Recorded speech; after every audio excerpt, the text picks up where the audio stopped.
ఓం గురు బ్రహ్మ గురుర్విష్ణు గురుదేవో మహేశ్వర గురు సాక్షాత్ పరబ్రహ్మ తస్మై శ్రీ గురవే నమః. ఓం అన్నాదో శ్రీ జగన్నాథ మద్గురు శ్రీ జగద్గురు మమాత్మా సర్వభూతాత్మ తస్మై శ్రీ గురవే నమః. ఓం అఖండ మండలాకారం వ్యాప్తం ఏన చరాచరం తత్పదం దర్శితం ఏన తస్మై శ్రీ గురవే నమః.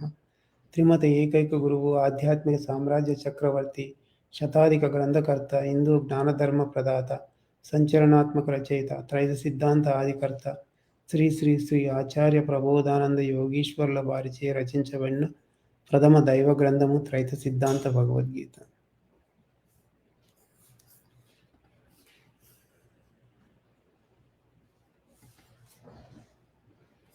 ఈరోజు మనం కొత్త అధ్యాయము మొదలు పెట్టుకుంటున్నాము.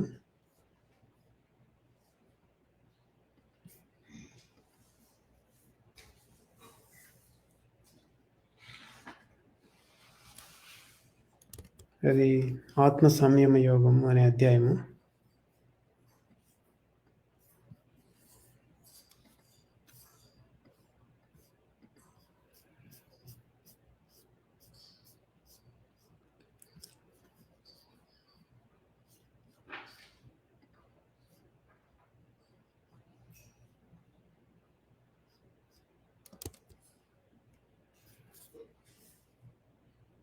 దీంట్లో మనం మొదటి శ్లోకము భగవంతుడు తెలియజేస్తూ ఉన్నాడు. ఏంటిదో చూద్దాం. అది అనాశ్రిత కర్మ ఫలం కార్యం కర్మ కరోతి యః సన్యాసీ చ సయోగీ చ నిరగ్నిర్న చాక్రియః. ఇది ఈ శ్లోకము దేని గురించి చెప్తా ఉన్నాడంటే, కర్మఫలాన్ని ఆశ్రయించకుండా కార్యాలు చేయాలని తలచి ఎవరైతే చేస్తారో వాళ్ళే నిజమైన సన్యాసులు, నిజమైన యోగులని చెప్పుకోవాలి. అంతేకాని వాళ్ళ దగ్గర అగ్ని లేనప్పుడు, వాళ్ళు పనులు చేయకుండా మానుకున్నప్పుడు వాళ్ళని యోగి అని కానీ సన్యాసి అని కానీ ఎట్టి పరిస్థితుల్లో కూడా చెప్పడానికి వీలు లేదు. ఇది పూర్తిగా కర్మయోగం గురించి తెలియజేసింది. చాలా ముఖ్యమైన వివరం ఇందులో ఉంది. మనము సన్యాసులు యోగులు అంటే అది మనం ఏదో పొరబడి ఎవరిని పడితే వాళ్ళని సన్యాసి అని, ఎవరిని పడితే వాళ్ళని యోగులని మనం చెప్పుకుంటూ ఉంటాం. అది కాదు. మనము భగవంతుడు ఏ విధంగా తెలియజేశాడో నిజమైన యోగి అంటే ఎవరు, నిజమైన సన్యాసి అంటే ఎవరు అనేది దాని ప్రకారంగానే మనము చెప్పుకోవాలి. కానీ మనం ఇష్టం వచ్చినట్లు మనం అనుకున్నదే మన లెక్క ప్రకారంగా కాషాయ వస్త్రాలు వేసుకుంటూ కాబట్టి సన్యాసి అనో యోగి అనో ఆ విధంగా ఎప్పుడు కూడా చెప్పుకోవద్దు. అయితే ఇక్కడ యోగి అంటే సన్యాసిని, సన్యాసి అంటే యోగి అని రెండు ఒకటే అన్నట్లుగా మనం చెప్పుకోవచ్చు. రెండిటికి కూడా ఒకే అర్థం ఉందని కూడా మనం చెప్పుకోవచ్చు. కాబట్టి ఈ అధ్యాయంలో భగవంతుడు ఏంటంటే సన్యాసి అంటే ఎవరనే అర్థం వచ్చేలాగానే భగవంతుడు ఇక్కడ మనకి తెలియజేస్తూ ఉన్నాడు. మనము ప్రతిరోజు ఎన్నో పనులు మన జీవితంలో చేస్తూ ఉంటాము. ఆ పనులన్నీ మనం ఎందుకు చేస్తూ ఉంటే, ఎందుకంటే చేసేది మనము పొట్ట కూటి కోసమే. అందుకోసమే కూటి కోసము కోటి పనులని కూడా మన పెద్దలు చెప్తున్నారు. దాని ప్రకారంగా మంచి పనులు ఉంటున్నాయి, చెడు పనులు ఉంటున్నాయి. ప్రతి ఒక్కరూ అన్నీ మంచి పనులే చేయరు, అన్నీ చెడు పనులే చేయరు. అంతేకాకుండా ఒక్కో పనికి ఒక్కొక్క ప్రతిఫలితం అనేది ఉంటుంది. మనము ఇప్పుడు ఒక కూలివాడు రోజంతా పనిచేస్తే 100 రూపాయలు కూలి అనేది ఆ పనికి తగిన ఫలితం అని మనం చెప్పుకోవచ్చు. ఇంకా కొందరికి కొన్ని రకాల ఫలితాలు అనేవి ఉంటాయి. ఇప్పుడు ఇంజనీర్గా ఉన్నట్లయితే వానికి ఒక ఫలితము, అదే రోడ్డు పని చేసేవానికి వానికి ఒక ఫలితం ఉంటుంది. కాబట్టి మన కంటికి కనిపించే ఫలితము మనకి తెలియబడుతూ ఉంటుంది. అది అందరూ కూడా చూసే విధంగానే ఉంటుంది. అయితే దీంతో పాటుగా మనకి తెలియని విషయం కూడా ఒకటి ఉంది. అది అందరికీ తెలియని విషయము. అదేంటంటే కంటికి కనిపించే ఫలితమే మనం చూస్తున్నాం మన కంటి ద్వారా. అంతేకాని కంటికి కనిపించని ఫలితాన్ని మాత్రం మనము చూడటం లేదు. మన కంటికి కనిపించేది ఫలితం ఎలా ఉందంటే, అది డబ్బు రూపంగా కనిపిస్తుంది. కనిపించని ఫలితం ఏందంటే, కర్మ రూపంగా ఉంది. ఎందుకంటే, కర్మ అంటే కారణము. ఆ కారణం అనేది మన కంటికి కనిపించేది కాదు. కర్మ లేకుండా ఏ పని కూడా జరిగేది కానే కాదు. కాబట్టి కర్మ అనేది మన కంటికి కనపడదు. అందువలనే ఇప్పుడు ప్రతి ఒక్కరూ తమ జీవితంలో ఏదో ఒక పని చేస్తూ డబ్బు సంపాదిస్తూ ఉంటారు కదా! ఆ డబ్బు సంపాదిస్తూ ఉంటారు అది సరే. అయితే ఆ పని చేయటంలో ఎవరికి ఎంత ఎక్కువ కర్మ వస్తుందనేది మనం చెప్పడానికి లేదు. ఎందుకంటే ఆ జీవుని యొక్క భావాన్ని బట్టి అది ఉంటుంది. కొన్నిసార్లు చాలా ఎంతో ఘోరమైన పనిలో గూడా తక్కువ కర్మ రావచ్చు. కొన్నిసార్లు చాలా చిన్న పనిలో గూడా ఎక్కువ కర్మ సంపాదించుకునే అవకాశం గూడా ఉండొచ్చు. లేదంటే అసలు కర్మే సంపాదించుకొని ఇది విధానం గూడా ఉండవచ్చన్నట్టు. కాబట్టి ఎవడికి ఎంత కర్మ కనిపించింది వస్తుంది అనేది మనం లెక్క వేసి చెప్పడానికి లేదు. ఎందుకంటే అది మన కంటికి కనిపించేది కాదు. అంతేగాకుండా బయట కనిపించే ఫలితాన్ని బట్టి వాళ్ళు తమ పనులు చేస్తూ ఉన్నప్పుడు, వాడు ఇంత ధనికుడు, ఇంత సంపాదించాడు. వీడు ఏమి సంపాదించలేకపోయిండు. వీడు పేదవాడని మనం చెప్పవచ్చు. మన కళ్ళ ముందే తెలుస్తా ఉంది వాడు కోట్లు, కోట్లు సంపాదించిన వాడికేం ధనికుడని. వీడికి ఏమీ లేదు అంతా పోగొట్టుకున్నాడు వీడు పేదవాడని కూడా మనము చెప్తూ ఉంటాము. అదంతా కూడా కర్మ ప్రకారంగానే వాళ్ళు చేసే పనుల ద్వారా వాళ్ళకింత రావాలి, ఇంత పోవాలని రాసిపెట్టి ఉంటుంది గాబట్టి, అదే విధానంతో వాడు పేదవాడు గాని, ధనికుడుగా గాని ఉండడం అనేది ఉంటుంది. కాబట్టి కనిపించని ఫలితాన్ని బట్టి కనిపించని ఫలితం ఏది? అది కర్మ. ఆ కర్మను బట్టి ఎవడు ఎంత కర్మను సంపాదించుకుండనేది గూడా మనం చెప్పలేము. ఇది ఎలా ఉంటుందంటే, ఇప్పుడు ఒక అగ్నిని మండించాలంటే మనము కట్టెలు పెట్టాలి. కట్టెలు పెట్టి మంట పెట్టాలి. అగ్ని మండుతూ ఉంటుంది. అయితే ఈ అగ్ని మండడానికి కారణంగా గాలి అనేది ఉంటుంది. గాలి లేకుండా అగ్ని మండదు. కానీ ఈ అగ్ని కనిపిస్తూ ఉంటుంది. కట్టెలు కూడా కనిపిస్తూ ఉంటాయి. అంటే అగ్ని మండడానికి కనిపించే కట్టెలు ఈ అగ్ని ఉంటుంది. కనిపించని గాలి మాత్రము లేనిది ఆ అగ్ని అనేది మండదు. ఇది ఎలా ఉంటుంది అంటే ఆహ్, ఒక పనికి కనిపించే ఫలితం ఒక పక్క ఉంటే, కనిపించని ఫలితము ఇంకొక పక్క ఉంది. అలాగే మనం ఇప్పుడు రూపాయి బిల్లని తీసుకుంటే దాంట్లో బొమ్మ, బొరుసని 2 ఉంటాయి గదా! బొమ్మ కనిపిస్తే బొరుసు కనపడదు. ఎందుకంటే బొమ్మ పైకి కనిపిస్తూ ఉంటుంది. బొరుసు కింద వైపు ఉంటుంది గాబట్టి అది కనిపించకుండా ఉంటుంది. కానీ అది రూపాయి బిల్లలో భాగంగానే ఉంది. కాబట్టి పనిలో భాగంగానే పని అనేది మనకు కనపడే ఫలితం ఒకటి క పని మనము మనకు కనిపిస్తూ ఉంటుంది. కనిపించే ఫలితము డబ్బు రూపంగానే అలా వస్తూ ఉంటుంది. కనిపించని ఫలితం కర్మ రూపంలో ఉంటుంది. అది మన కంటికి కనిపించేది కాదు. కాబట్టి ఆహ్, ఇంకా ఏందంటే మనకి అదే విధంగా ఇప్పుడు మనం పని చేస్తుంటాం గదా! పని చేస్తూ ఉన్నప్పుడు అది కనిపించని కర్మను లేకుండా చేసుకోవడం అనేది ఒకటి. చేసిన పనికి కూలి రూపాయలుగా తీసుకుంటే అది బొమ్మ, బొరుసు 2 రకాలుగా గూడా మనకి కనిపిస్తూ ఉందనేది ఉందిక్కడ. ఇక్కడ 2 రకాలుగా ఎలా అంటే ఇప్పుడు మనం చేసే పనిని బట్టి అంటే కనిపించని ఫలితం రానిది ఆహ్, గూడా ఉంది ఒకటి. ఎలా అంటే మనము చేసిన పనికి ధాన్యము వస్తు రూపంగా గనక తీసుకుంటే, దానికి ఒకటే రూపం ఉంది. రెండో రూపం లేదన్నట్టు. అలాగే ఇప్పుడు డబ్బు రూపంగా తీసుకుంటే, డబ్బు ఒక ఫలితము, కనిపించనిది కర్మ రూపంగా ఒకటుందని మనము ఆ పనిలో భాగంగా చెప్పుకున్నాము. అలాగే మన శరీరానికి సంబంధించి కూడా ఫలితములు లేని కార్యాలున్నాయి. ఫలితాలు ఉండే కార్యాలు కూడా ఉన్నాయి. ఇప్పుడు గుండె కొట్టుకోవడము, అది పనే జరుగుతుంది మన శరీరంలో. ఊపిరితిత్తులు ఆడటం పనే జరుగుతుంది. శ్వాస ఆడటం పనే జరుగుతుంది. కానీ వాటి నుంచి కర్మనేది రావడం లేదు. అయితే ఇప్పుడు మిగతా పనులు ఏవైతే ఉన్నాయో, మనం ఇప్పుడు మిగతా పనులు చేస్తూ ఉంటాం. ఇది నేను చేశాను అన్న భావంతోటి చేస్తా ఉంటాం గదా! పని ఒక పక్క జరుగుతుంది. తర్వాత దాని ఎనక ఉన్న ఫలితమైన కర్మ ఏదైతే ఉందో, అది జీవునికి చేరుతూ ఉంది. కాబట్టి ఇక్కడ భగవంతుడు 2 రకాల విధానాలు తెలియజేస్తుండు. చేస్తున్న పనులలో ఫలితము రాని విధానం ఒకటుంది.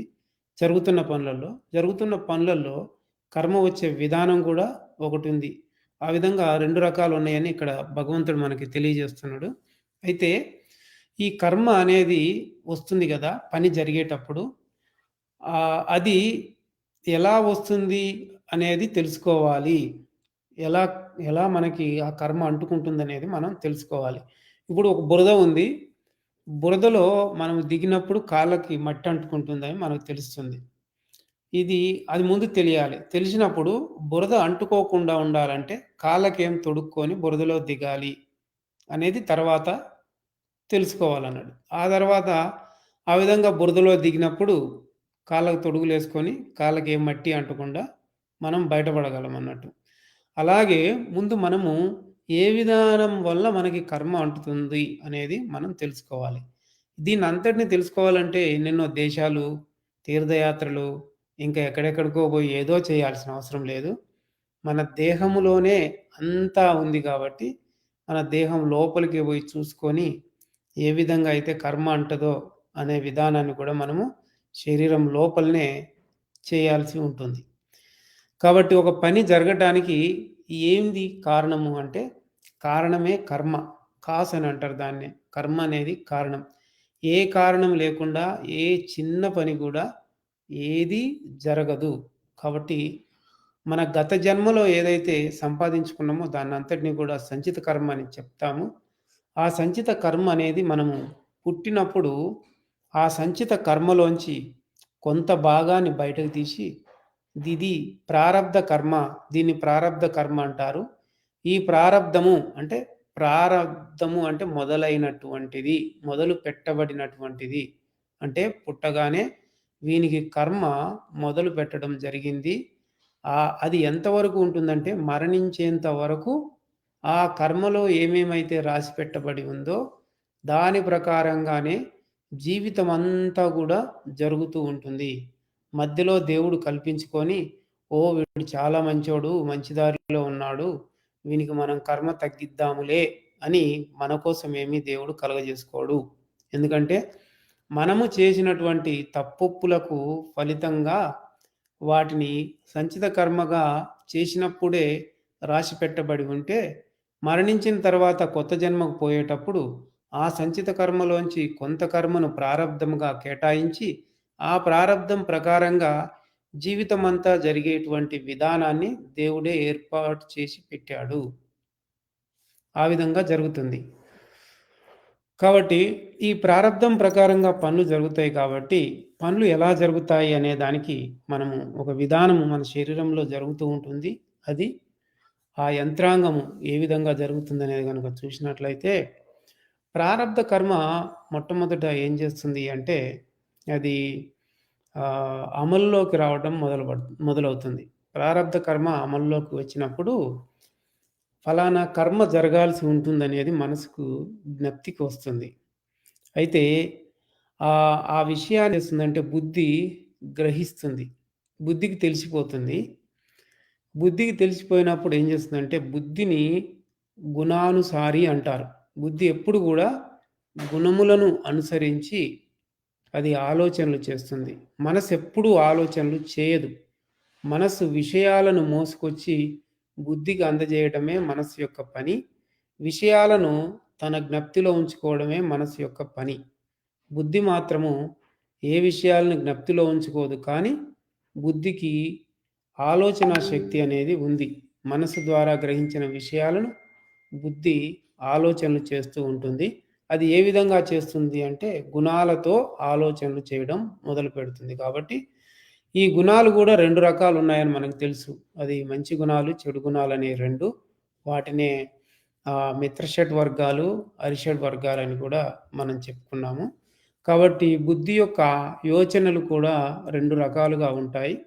ఇప్పుడు ఒక పని ఏదైనా చేయాలని అనుకున్నప్పుడు, వద్దు ఇది మంచి పని కాదు, ఇది చెయ్యొద్దు అని ఒక ఆలోచన, లేదు లేదు చెయ్యి ఏమి కాదు అని ఇంకొక ఆలోచన. ఈ విధంగా బుద్ధి ఏం చేస్తుందంటే 2 రకాల గుణాలతోటి ఆలోచనలు చేస్తుంది. మంచి గుణాలతోనూ, చెడు గుణాలతోను రెండిటితోనూ ఆలోచనలు చేస్తుంది. ఆలోచనలు చేసేటప్పుడు ఇదా? అదా? లాభమా? నష్టమా? మంచా? చెడా?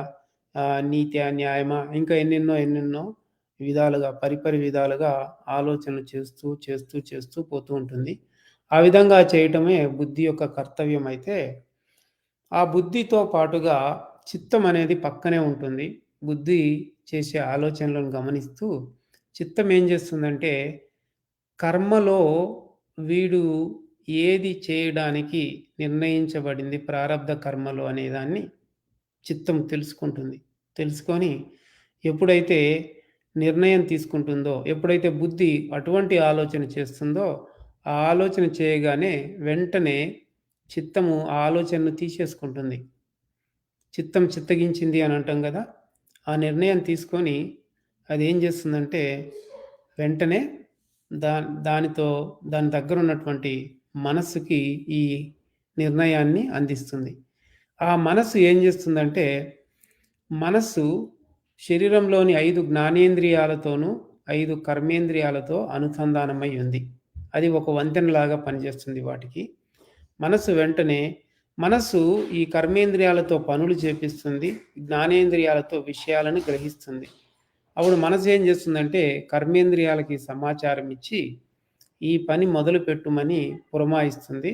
అప్పుడు కర్మేంద్రియాలు కదిలి కార్యం చేయటము మొదలుపెడతాయి. అంటే ఆ విధంగా శరీరంలోని ఈ 5 జ్ఞానేంద్రియాలు, 5 కర్మేంద్రియాలు, మనసు, బుద్ధి, చిత్తము అని ఈ 3 ఇంద్రియాలు మొత్తము 13 ఇంద్రియాలు పనిచేయడానికి దోహదము అవుతూ ఉన్నాయి.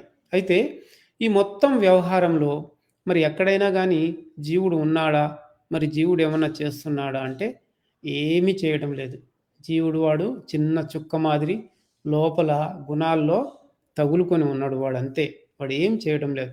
వాడు సాక్షిగా చూస్తూ ఉండేవాడే. ఎలా సాక్షిగా చూస్తూ ఉంటాడంటే, ప్రతి ఆలోచన బుద్ధి జీవుడికి అందిస్తుంది. ప్రతి విషయాన్ని బుద్ధి ఏదైతే గ్రహించిందో జీవునికి అందజేస్తూ ఉంటుంది. బుద్ధి ద్వారానే జీవుడు వాటన్నిటిని కూడా గ్రహించే విధంగా ఉంటాడు. కాబట్టి ప్రతిదీ జీవునికి తెలుస్తూనే ఉంటుంది కానీ వాడు ఏ పని చేయడు. ఆ విధంగా మన శరీరంలో జీవుడు, మనసు, బుద్ధి, చిత్తము, అహము అనే ముఖ్య అంతరంగాలు, వాటిలో కర్మ కార్యరూపం అవటానికి బుద్ధి, చిత్తం, మనస్సు అనేవి ప్రధాన పాత్రధారులై ఉంటే, ఈ అహము, జీవాత్మ ఈ 2 ఏవైతే ఉన్నాయో ఇవి కూడా అంతరంగంగా ఉండేవే కదా! ఇవి కార్యం జరగటంలో ఏమాత్రం కూడా పాలు పంచుకోవటం లేదు ఎక్కడ కూడా. వీటికి ఏ సంబంధం కూడా లేదు. మన శరీరంలో మనోబుద్ధి చిత్తాల స్పందన ద్వారానే శరీరంలో కార్యమంతా జరుగుతూ ఉంటుంది. ఆ కార్యం జరిగేటప్పుడు బాధలు రావచ్చు, సుఖాలు రావచ్చు, ఏదైనా అవన్నీ కూడా జీవుడు అనుభవించి తీరాల్సిందే. అహం మాత్రం అనుభవించదు. ఎందుకంటే జీవుడు కర్మ చేసుకున్నాడు కాబట్టే ఈ శరీరంలో ఉండి కష్ట సుఖాలు అనుభవించాలి.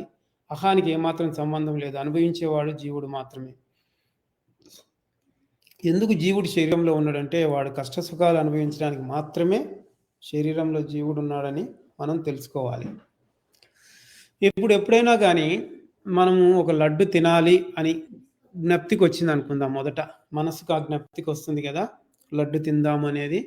అది కర్మ ప్రకారంగానే లడ్డు తిందాము అన్న ఆలోచన వచ్చే విధంగా కర్మ ప్రేరేపణ చేస్తుంది. అప్పుడు మనసుకి జ్ఞప్తికి వస్తుంది. అప్పుడు ఏమవుతుందంటే ఆ తినాలన్న కోరిక అనేది ఆశ. ఈ ఆశ అనేది దుర్గుణం, చెడు గుణం అనేది. ఎందుకంటే కామక్రోధ లోపమోహ మదమాశ్చర్యాలు అనేవి అవి చెడు గుణాలు. చెడు గుణాల్లో అయిన ఆశ గుణం అనేది అక్కడ ప్రేరేపణకు గురవుతుంది. ఆ ప్రేరేపణకు గురైనప్పుడు దాన్ని అంటుకుని ఉన్న బుద్ధి ఏం చేస్తుందంటే తిందామా వద్దా, తిందామా వద్దా అని పరిపరి విధాలుగా ఆలోచనలు చేస్తూ ఉంటుంది. ఒకవేళ వాడు నిజంగా తినే యోగ్యత వానికి ఉంది కర్మ ప్రకారం అనుకున్నప్పుడు, అప్పుడు చిత్తం ఏం చేస్తుందంటే వీడు తినేదే నిర్ణయిస్తుంది. తినడం అనేది నిర్ణయించినప్పుడు అప్పుడేమవుతుంది, మనం పైన తెలుసుకున్నట్లుగా మనసుకి ఈ చిత్తం ఏం చేస్తుందంటే ఆ ఆదేశాన్ని అందిస్తుంది. అప్పుడు మనసు ఏం చేస్తుందంటే ఈ చేతులు కదిలించడము, లడ్డు తీసుకోవడము, నోట్లో పెట్టడము, తర్వాత నోరు నమలడము, నాలుకకు ఆ రుచిని అందించడము, తీయని అనుభూతిని. ఆ అనుభూతి బుద్ధికి తెలుస్తూ ఉంది. మనసు ద్వారానే అందుతుంది. ఎందుకంటే జ్ఞానేంద్రియమైన నాలుక నుంచి ఆ రుచి అనే దాన్ని మనస్సు తెలుసుకుంటుంది. తెలుసుకున్న మనసు బుద్ధికి అందిస్తే, బుద్ధి జీవుడికి ఆ రుచిని తెలియజేస్తా ఉంటే, జీవుడు కూడా చాలా తియ్యగా ఉంది అన్న అనుభూతిని వాడు పొందుతాడన్నట్టు. అలాగే ఇప్పుడు ఒక రోగమొచ్చింది. మందు తీసుకోవాలి నోట్లోకి. ఆ మందు చేదుగా ఉంటుంది. ఆ మందు నాలుక మీద పడగానే చేదు అనేది కలుగుతుంది. ఆ చేదు అనే విషయాన్ని కూడా మనసు బుద్ధికి అందిస్తే, బుద్ధి జీవుడికి అందిస్తే, జీవుడు కూడా అబ్బా! ఇది చాలా చేదుగా ఉంది అని బాధపడాల్సి కూడా ఉంటుంది. కాబట్టి ఈ పనంతా జరగడానికి ముఖ్యంగా కారణం ఏమవుతా ఉన్నాయంటే మనస్సు, బుద్ధి, చిత్తం అనేవి కారణమవుతా ఉన్నాయి. దాని ద్వారా ఈ జీవుడనేవాడు సుఖదుఖాలు అనుభవిస్తా ఉన్నాడు. అవన్నీ కూడా ప్రారబ్ధ కర్మ యొక్క ఉద్దేశం ప్రకారంగానే జరిగేటట్లుగా దేవుడేం చేసిండంటే, ఆ విధంగా శరీర యంత్రాంగాన్నంతా అమర్చి పెట్టాడన్నట్టు. అయితే అలా మనము ఈ బుద్ధి, చిత్తము, జీవుని గురించి శరీరంలో కార్యాలు ఎలా జరుగుతుందనేది మనం తెలుసుకున్నాం కదా!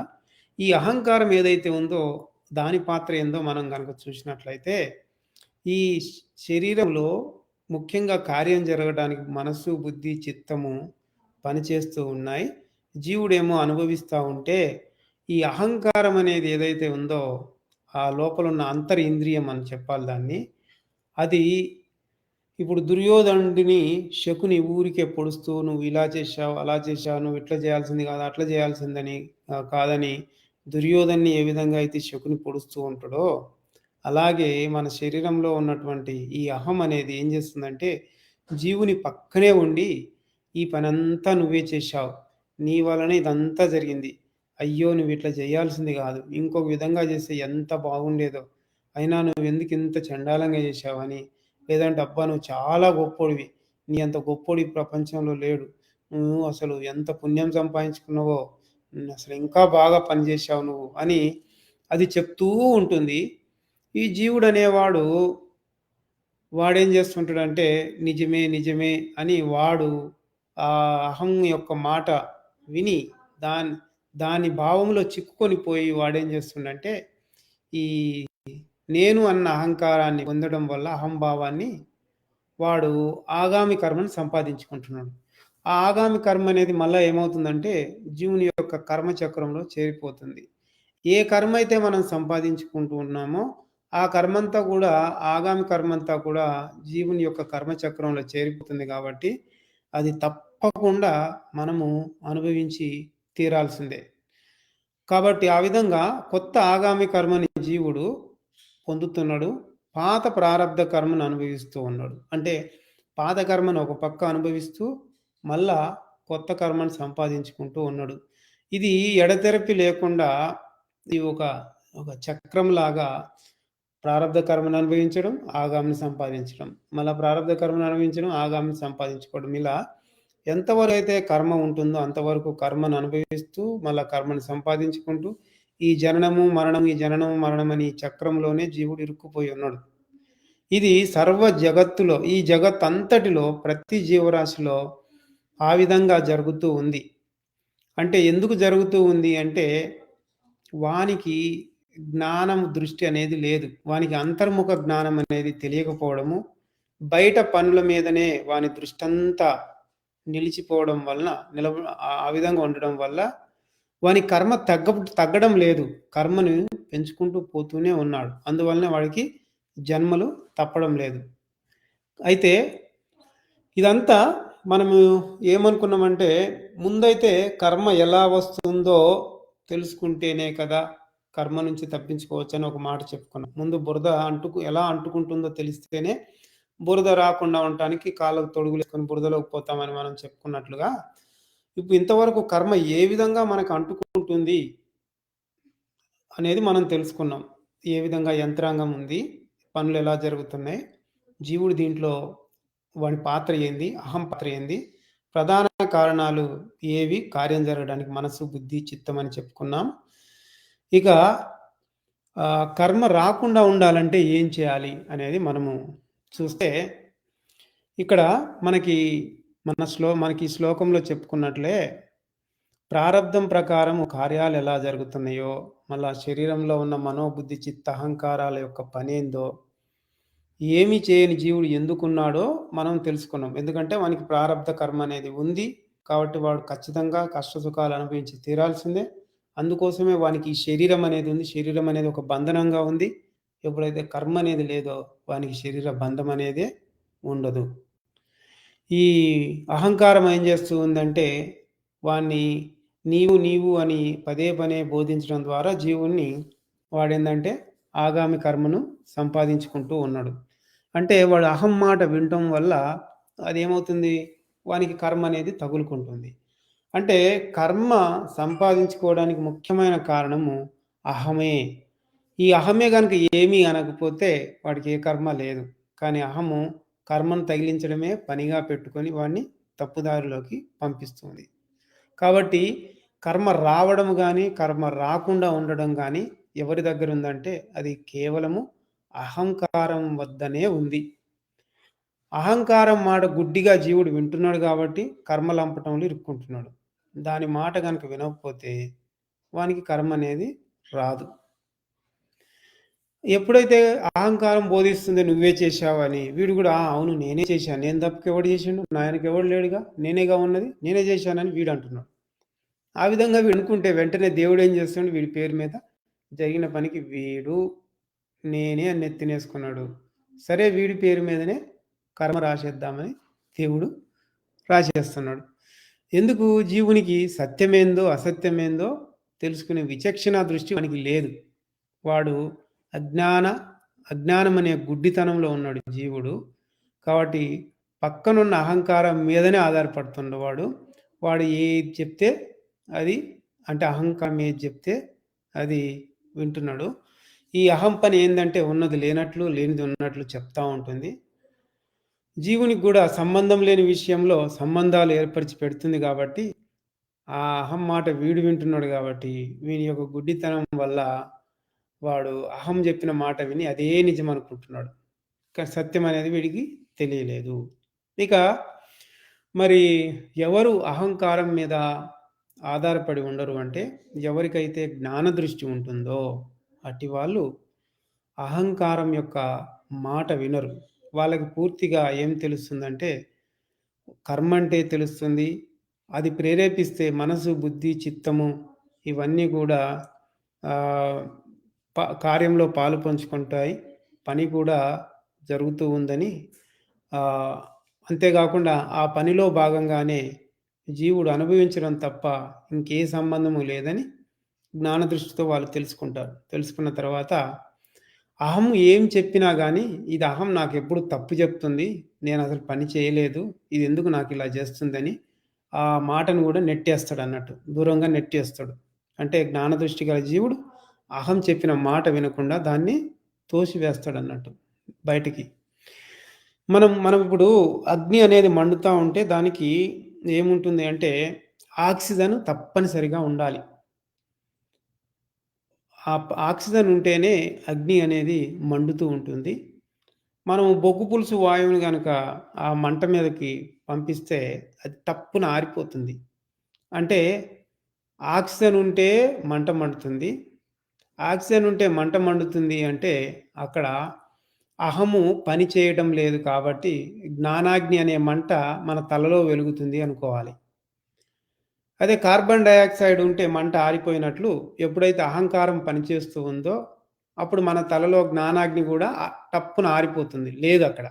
అంటే ఈ జ్ఞానాగ్ని చేత కర్మ కాలిపోవడము, జ్ఞానాగ్ని లేకపోతే కర్మ నిలిచిపోవడం అనేది ఉంటుంది. జ్ఞానాగ్ని లేదు అని అంటే జీవుడు అహంకారం మాట వింటున్నాడు అని. జ్ఞానాగ్ని ఉంది అంటే జీవుడు అహంకారం యొక్క మాట వినటం లేదు కాబట్టి అక్కడ జ్ఞానాగ్ని ఉత్పన్నమైంది. ఆ పనిలో ఆగామి కర్మ ఉత్పన్నమైన ఆగామి కర్మను వెంటనే జ్ఞానాగ్ని అనేది కాల్చివేస్తుంది. అంటే జ్ఞానాగ్ని లేనప్పుడు అంటే అహము పనిచేస్తూ ఉన్నప్పుడు ఏమవుతుందంటే కర్మ అనేది ఆగామి కర్మ పుట్టిన ఆగామి కర్మ కర్మచక్రంలోకి చేరిపోతుంది. ఎప్పుడైతే అహంకారము అక్కడ లేదో అప్పుడేమవుతుందంటే అహంకారం లేనప్పుడు జ్ఞానాగ్ని ఉత్పన్నమై అది మండుతూ ఏం చేస్తుందంటే కర్మను కాల్చివేసే స్తోమతను కలిగి ఉంటుంది.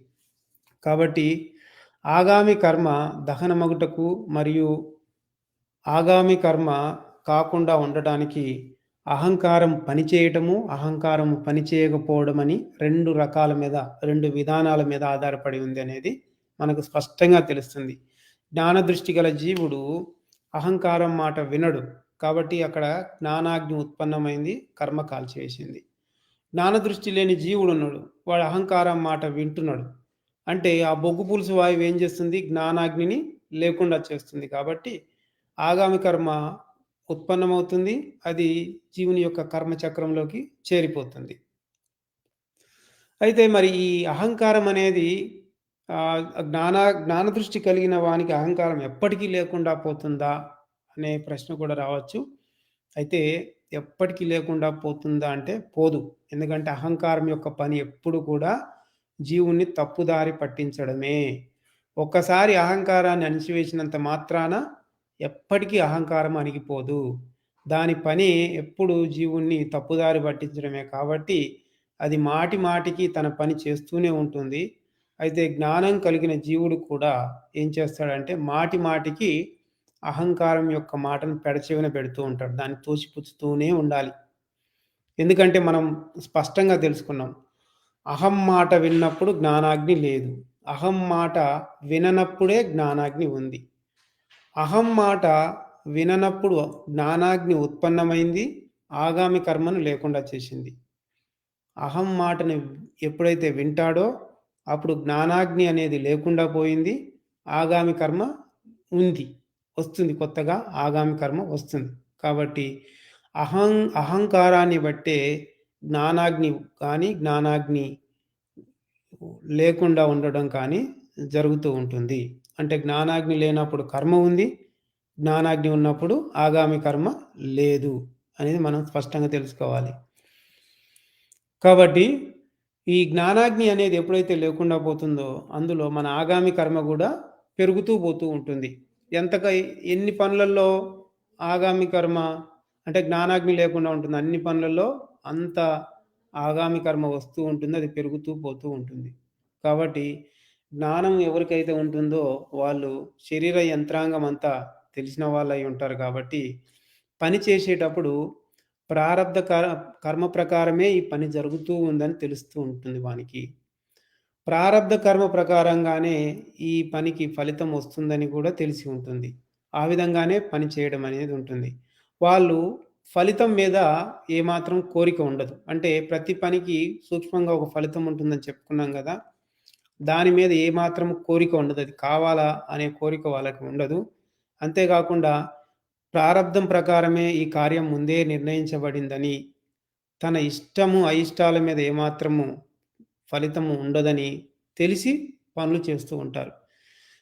అలా వాళ్ళు ఫలితం మీద ఆశించకుండా, ఫలితం మీద వాళ్ళకి ఆశ అనేది లేకుండా అంతటికి ప్రారబ్ధ కర్మే కారణమని, ఆ ప్రారబ్ధ కర్మ వల్లనే శరీరంలోని అన్ని భాగాలు పనిచేస్తున్నాయని, శరీరంలో తాను కూడా ఒక భాగంగా ఉన్నానని, తను కష్టసుఖాలు అనుభవించడం తప్ప ఇంకేమీ లేదని, ఆ విధంగా నిమిత్త మాత్రంగా ఉండి పనులు చేసేవాడినే కర్మయోగి అని మనం చెప్పుకోవాలి.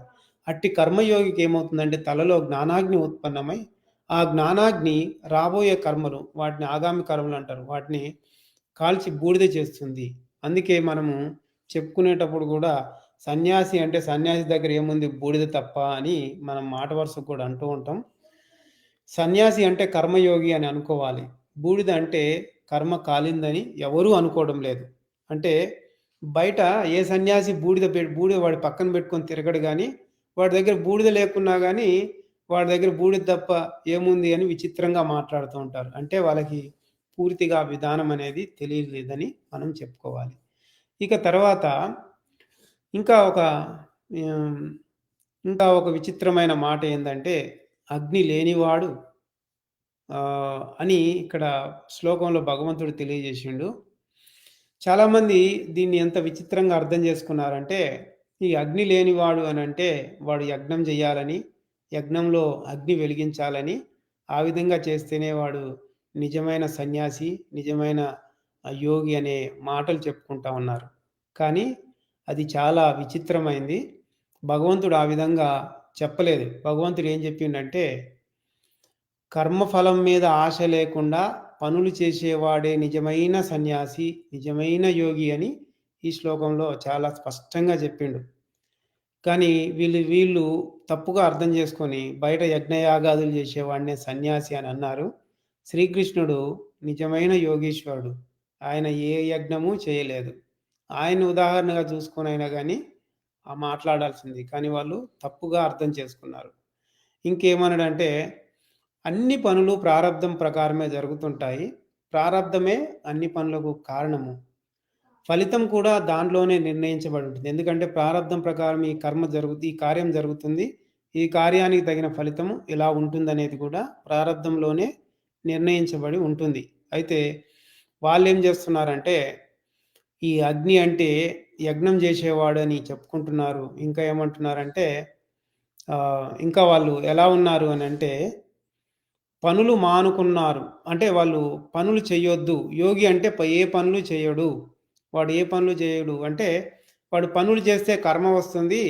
అందుకు భయపడి వాడేందంటే పనులు కూడా మానుకుంటా ఉన్నారు. పనులు కూడా చేయటం లేదు. ఏందనంటే కొందరు చెప్తారు, చూడండయ్యా మేము సన్యాసులుగా మారిపోయినాం. మేము సంసారంలో లేము. సంసారంలో ఉంటే అనవసరంగా కర్మలంపటంలో ఇరుక్కోవాలి. ఎన్నో పనులు చేయాలి. లేనిపోని కర్మ మేమెందుకు అంటించుకోవాలా? అందుకే నేను సన్యాసిగా మారినా అని వాడు చెప్తా ఉంటాడు. అది తప్పు. భగవద్గీతలో ఏం చెప్తుండంటే, పనులు చేయని వాడు ననిరగ్నిర్ నచాక్రియ అన్నాడు. అగ్ని లేనివాడు, పనులు చేయనివాడు, వాడు సన్యాసి కాదు, యోగి కాదని భగవంతుడే స్పష్టంగా చెప్పిండు. ముఖ్యంగా పనులు చెయ్యాలి, కానీ ఫలితాన్ని మాత్రము స్వీకరించరాదు. ఫలితం మీద ఆశ పెట్టుకోకుండా పనులు చేయాలి. అందుకే చెప్తుంది, ఫలితం మీద ఆశ పెట్టుకోక పనులు చేయాలని తలచి చేసేవాడే నిజమైన సన్యాసి, నిజమైన యోగి. అంతేకాని అగ్ని లేనటువంటి వాడు. అగ్ని అంటే ఏది? జ్ఞానాగ్ని. బయట కనిపించే అగ్ని కాదు ఇక్కడ. జ్ఞానాగ్ని లేనటువంటి వాడు, ఇంకా పనులు చేయని వాడు అసలు సన్యాసి కాదు, యోగి కాదు అని చాలా స్పష్టంగా ఇక్కడ దేవుడు చెప్తున్నాడు. అది పనులు చేయాలి, కానీ కర్మను అంటించుకోకూడదు. కర్మను అంటించుకున్నామంటే ఆగామి కర్మ వచ్చినట్లే.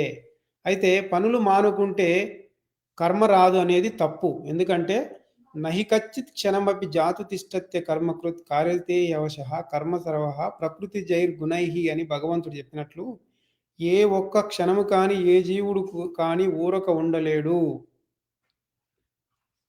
ప్రకృతి విధానం ప్రకారం ఏమవుతుందంటే, వానికి ఏవేవో అంటే వానికి కూర్చొని ఉన్నా కానీ ఏ పని చేయకున్నా వాని తలలో ఆలోచనలు వస్తూ ఉంటాయి. ఆ ఆలోచనలను బట్టి వాడు అహంకారాన్ని పొందినప్పుడల్లా కూడా వాడి పని చేయకున్నా కూడా వాడు అంతరంగంలో కర్మను సంపాదిస్తూనే ఉంటాడు. ఇదంతా ఎందుకు వాళ్ళు తప్పుగా అర్థం చేసుకున్నారంటే, వాళ్ళకి లోతైన జ్ఞాన దృష్టి లేకపోవడం, శరీర యంత్రాంగం అనేది తెలియకపోవడం వల్ల, శరీరంలో ఏ అవయవం ఏ పని చేస్తుందనేది తెలియకపోవడం వల్ల వాళ్ళు అజ్ఞానంతో అగ్ని అనగానే వాళ్ళు బయట యజ్ఞాలు, యాగాలు చేస్తే ఉత్పన్నమయ్యే అగ్ని అని, ఆ పనులు చేసే వాళ్ళే యోగులని, సన్యాసులని వాళ్ళు తప్పుగా అర్థం చేసుకున్నారు. ఇది సర్వ జీవరాశులకు సంబంధించిన జ్ఞానం భగవంతుడు తెలియజేశాడు. మనుషులంటే యజ్ఞాలు చేస్తారు అని అనుకుందాం. మరి పశు పక్షాదులు, జంతువులు, ఇంకా వృక్షాలు ఎన్నో ఉన్నాయి కదా. మరి ఇవన్నిటికి కూడా ఇదే జ్ఞానం. ఎందుకంటే అందులో కూడా జీవుడు, కర్మజీవుడే అందులో ఉన్నాడు. ప్రతి ఒక్కరికి జ్ఞానం అవసరము. ప్రతి ఒక్కరు మోక్షం పొందాలంటే. మరి అవి ఏ యజ్ఞాలు చేయాలని మనుషులు చేసినట్టు అవి చేసేదా? కాదు. ఏదైనా సరే ఒక జ్ఞానం భగవంతుడు తెలియజేశాడు అంటే అది సర్వ జీవురాశులకు సమానంగా వర్తించే విధంగా ఉన్నటువంటి జ్ఞానమే తెలియజేస్తాడు. కాబట్టి పనులు మానుకోవడము, కర్మ వస్తుందని పనులు మానుకోవడము, అదే సన్యాసత్వం అని భావించడం అనేది తప్పు.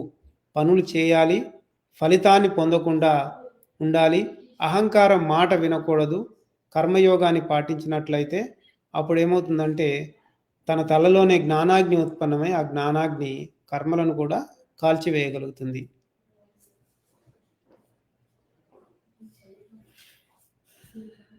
అది భగవంతుడు తెలియజేసిన విధానము.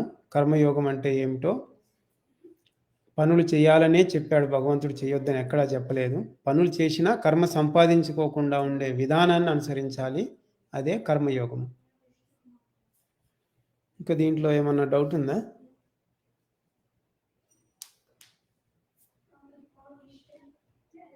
అంటే ఆల్ టుగెదర్ హ్మ్. మనిషికి అహం అనేది లేకపోతే కర్మ రాదు. మనిషి కర్మ రాదు. జ్ఞానేంద్రియాలని జయించినట్టే కదా. జయించడము జ్ఞానం జ్ఞానేంద్రియాలను చేయించడం కాదు. ఇక్కడ ఏంటంటే కర్మ రాకుండా చేసుకుంటున్నాడు.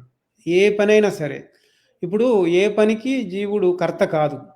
కర్త ఎవరంటే లోపల ఉన్న ఆత్మే శరీరాన్ని కదిలించి పనులు చేస్తూ ఉంది కాబట్టి ఏ పని అయినా నేను చేయడం లేదు అనేది జీవుడికి ఉండాలి. ఇది ఆత్మ చేస్తుంది, నేను కాదు.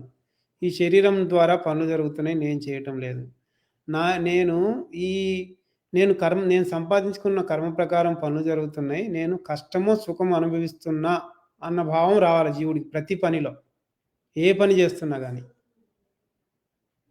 అది బయటకు చెప్పుకునేది కాదు. బయట చెప్తే అజ్ఞానులైన మనుషులు ఎగతాళి చేస్తారు. అది అంతరంగంలో, మన అంతరంగంలోనే మన తలలో ఆ భావం అనేది ఉండాలి. ఈ పని నేను కాదు చేస్తుంది. ఇప్పుడు ఎవరినన్నా కొట్టామనుకుందాం, కర్మ ప్రకారమే కొట్టడం జరిగింది.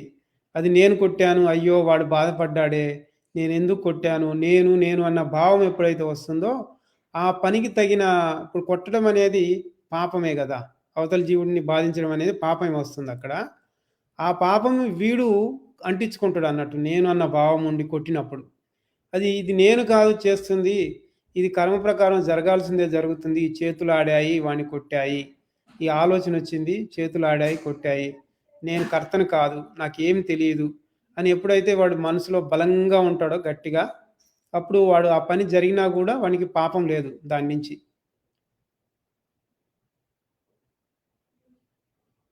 అలాగే పుణ్యమైన పనులు చేసేటప్పుడు, ఇప్పుడు ఒక పేదోడు ఉన్నాడు, కడుపు నిండా అన్నం పెట్టినావు, అబ్బా నేను కాబట్టి పెట్టాను, నాకు ఎంత పుణ్యం వస్తుందో, ఈ పని మంచి పనే కదా చేశాను అని అంటే, ఆ పని మీద ఆశ పెట్టుకొని చేయడం అనేది ఏమవుతుందంటే ఆగామి కర్మ, ఏంటిది పుణ్యం అనే ఆగామి కర్మ వస్తుంది. ఎన్నిసార్లు ఆ భావాన్ని మనం పొందితే అంత పుణ్యం మన పేరు మీద రాయబడి అది ఒక కర్మ చక్రంలో చేరిపోతుంది. ఈ కర్మ అంటే పాపము పుణ్యం రెండూ కలిస్తేనే కర్మ, అంటే రెండిటి మిశ్రమాన్ని కర్మ అంటారు. ఈ పుణ్య కర్మ ఏదైతే ఉందో అది సంచిత కర్మలోకి చేరిపోయి మళ్ళా మనం కొత్త జన్మ తీసుకున్నప్పుడు ఈ పుణ్యాన్ని కూడా అందులో చేర్చడం జరుగుతుంది. అప్పుడు ఏమవుతుందంటే రాబోయే జన్మలో మనకి ఎంత పుణ్యం ఉందో అంత సుఖం అనేది లభిస్తుంది. అలాగే మనం ఎంత పాపాన్ని సంపాదించుకున్నామో అంత కష్టం అనేది కలుగుతుంది. ఎట్లయితే ఈ జన్మలో మనం పొందే కష్ట సుఖాలన్నీ పోయిన జన్మలో మనం చేసుకున్న పాపపుణ్యాలని బట్టి వచ్చినట్లు ఇది చక్రంలాగా తిరుగుతూ ఉంటుంది అన్నట్టు. ఎంతవరకు అయితే మనము జ్ఞానం తెలుసుకొని అహంకారం మాట వినకుండా కర్మను సంపాదించుకోకుండా ఉంటామో అంతవరకు ఈ ఈ కర్మచక్రంలో ఇరుక్కొని ఉండాల్సిందే, అంటే ఈ జనన మరణం అనే చక్రంలో.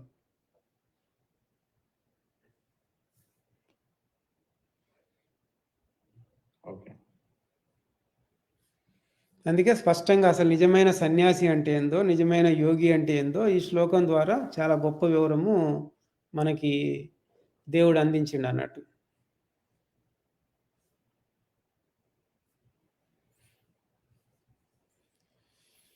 సరే, మరి ఇంక మంగళం పాడి ముగిద్దాం. ఓం మంగళం గురుదేవాయ మహనీయ ప్రబోధాత్మనే సర్వలోక శరణ్యాయ సాధు రూపాయ మంగళం. అందరికి ప్రబోధార్పణం. Goodbye.